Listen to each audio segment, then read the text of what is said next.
अस्सलामुअलैकुम।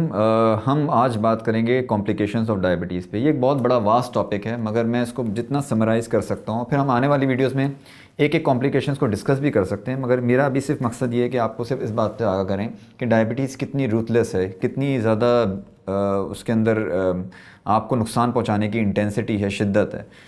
डायबिटीज़ जो है वो आपको सर के बाल से लेकर पैर के नाखून तक अफेक्ट करती है, और उसकी पेचीदगियाँ इस तरह की हैं कि उसमें आपका हार्ट भी इन्वॉल्व होता है, आपका ब्रेन भी इन्वॉल्व होता है, आपका मैदा भी इन्वॉल्व होता है, आपकी नर्व्स भी इन्वॉल्व होती हैं, आपका फुट भी इन्वॉल्व होता है। यानी कोई ऐसी चीज़ नहीं है जो कि आपकी शुगर आपको इफ़ेक्ट ना करें। आप ख़ुद इस बात का अंदाज़ा लगा लें कि जब आप एक ब्लड का ड्रॉप लेते हैं और उसको चेक करते हैं, उसमें 300 शुगर आ रही है, तो यही 300 शुगर आपकी पूरी बॉडी में रवां दवा होती है, और वो उसको पूरा एज होता है कि वो जितना डैमेज कर सके।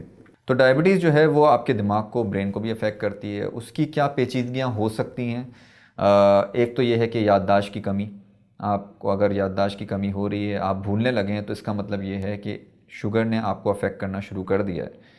इसी तरह चिड़चिड़ाहट, गुस्से का ज़्यादा आना, और फिर आगे चल के स्ट्रोक, फालिज जैसे अमराज का भी आप शिकार, मर्ज़ का भी शिकार आप हो सकते हैं अगर आपकी शुगर्स वेल मैनेज नहीं है। इसी तरह अगर आप दिल की बात करें तो ये दिल की शरियानें जो होती हैं उसको ये उसमें जो है वो क्लॉटिंग का जो मैकेनिज़्म है वो उसको बढ़ा देती है, और आपको हार्ट अटैक्स हो सकते हैं या सांस फूलने की शिकायत हो सकती है। तो ये भी एक पेचीदगी में आता है, शामिल है।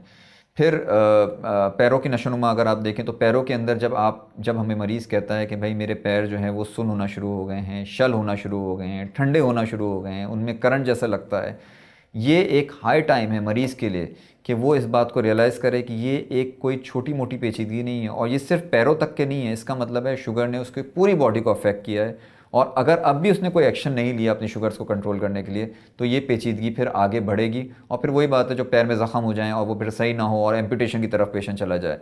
तो उसमें भी यही है कि शुगर्स को वेल मैनेज करना, वेल कंट्रोल करना बहुत ज़रूरी है। अच्छा, फिर किडनी रिलेटेड कॉम्प्लिकेशंस हैं, किडनी के इश्यूज़ हैं।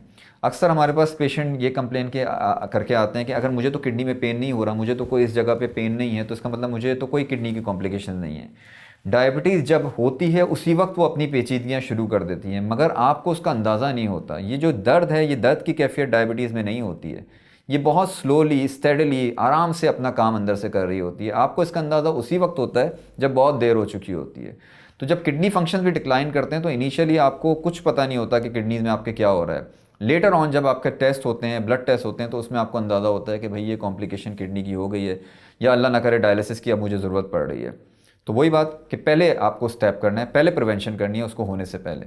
देखिए, कॉम्प्लिकेशंस जो होती हैं ना, उसमें ये सब प्रिवेंशन से हो सकता है सही। आप कैसे अपने आप को रोक सकते हैं कॉम्प्लिकेशन से? ज़ाहिर है प्रिवेंशन, अब प्रिवेंशन के 3 स्टेजेस होते हैं ना, primary prevention, secondary prevention, tertiary prevention. Primary prevention ये है कि भाई आप होने ही ना दें कॉम्प्लिकेशन। आप अपनी शुगर को शुरू से इतना रखें कि आपको ज़रूरत ही ना पड़े कि आप उस लहद तक पहुँचें कि आपको कॉम्प्लिकेशन हो जाए।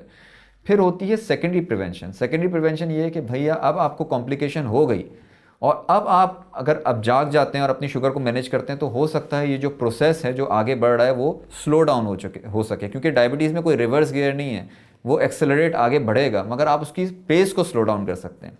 और फिर एक टर्शरी प्रिवेंशन है, जो बेसिकली अब आपको डायबिटीज़ भी हो गई, आपको कॉम्प्लिकेशन भी हो गई, और अब सिर्फ ये है कि जो चीज़ें और ख़राब हो सकती हैं आप उसका इंतज़ार करें। तो ये 3 स्टेजेस ऑफ प्रिवेंशन होते हैं। मेरे नज़दीक सबसे इंपॉर्टेंट, अगर आप मेरी बात सुन रहे हैं, तो सबसे पहला मरहला यही है कि आप प्राइमरी प्रिवेंशन पे आ जाएं, ताकि आपको ज़रूरत ही ना पड़े कि आप इन कॉम्प्लिकेशंस का शिकार हों।